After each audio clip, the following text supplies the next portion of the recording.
Oh, they're all playing. Right, but whenever it was put to the disk, there was an issue with the data being scripted to the disk. But it might have had your body cam footage in there. Okay.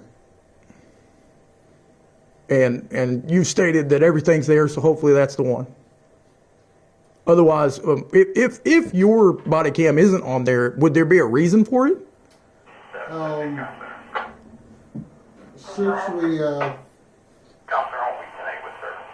Since that has happened, we have changed cameras. Okay. And we lost some of our body cam footage. Okay. When we did that. It's going to take a few minutes. That's fine. I mean, if you feel like you're going to do civil proceedings in civil court, it's always advantageous to have an attorney. I would love to be able to get that representation, but I just got off of a phone with a lawyer that is representative of Oklahoma for these particular instances of police misconduct that may be pursuing. Okay? And they're only interested in lawsuits liable with police brutality cases. Even though they list the whole doctrine of all the cases they represent, they only want the ones that make them the most money. So do I want to? No, I really don't want to. I don't want to gut this municipality if there is a case. I don't want somebody else to come in and gut the municipality. Okay? Because this is a small town, quite frankly. You know, what kind of damage would that do to the community? That would be doing no justice. So what I'm interested in is the... What exactly do you feel like you're going to... Achieve? Achieve, yeah. Well, first thing I'm trying to achieve is to uphold the standards of the law as far as the civil rights are concerned, with questioning the police authority to enter the home without making any kind of evidence-based claims or contact with the individuals that reside within the domicile.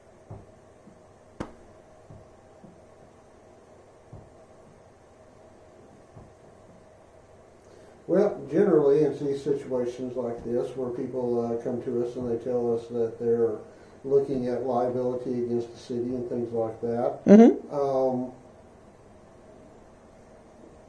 our suggestion to you is to get an attorney and have your attorney get a hold of the city's attorneys. But that's, again, I don't want to... We pay them people for, you know.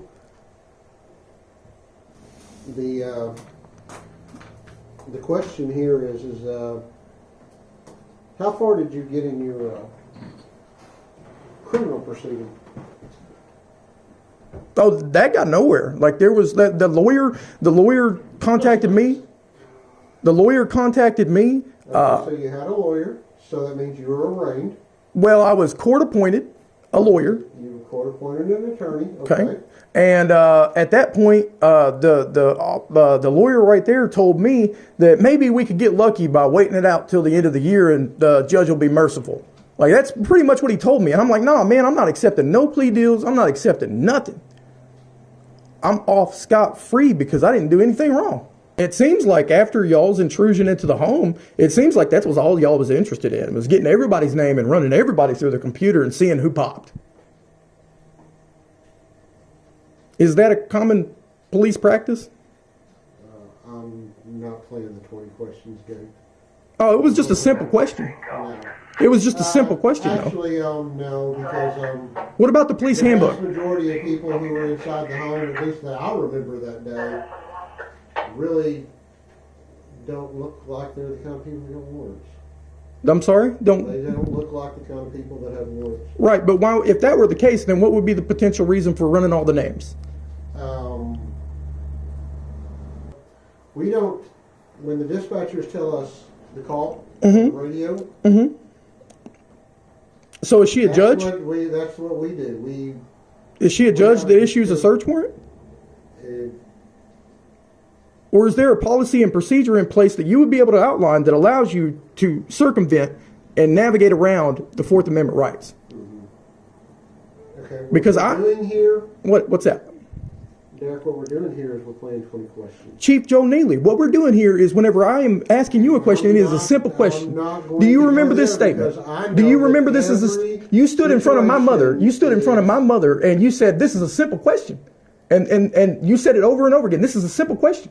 And this is the problem. And then you said, this is the problem here. I have a simple question and you don't want to provide an answer. And here we are on the other shoe, on the other foot, and you are doing the exact same thing. I'm asking a simple question of which you have the answer to and you will not provide one. Why? Because it may possibly incriminate you.